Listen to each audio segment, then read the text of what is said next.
กในตัวโอเค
บายดี เสื้อผ้าไหมลาบเจ้า เป็นเสื้อของลูกค้าเด้อเจ้าไหมลาบไซส์34โหมดเรียบๆ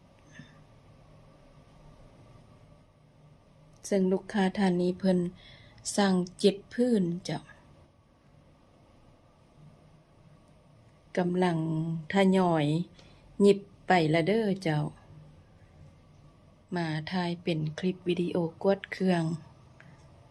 ช้าๆละเอียดให้ลูกค้าได้เบิ่งนำกัน ขอยกในตัวใส่แผ่มุ้งน้อยหนึ่งใส่แคม ประมาณว่ามักนุ่งโซแต่ว่าบ่โปสินะเนาะหมดนี้แนะนำเลยเจ้า เรียบลู่ดูดีเลย ขอบใจเด้อ ขอบใจลูกค้าหลายๆท่านได้สนใจก็สามารถติดต่อสั่งซื้อสั่งตัดได้เด้อเจ้า ขอบใจสบายดี ถ่ายแล้วถ่ายอีก งามบ่เบื่องามบ่เปิด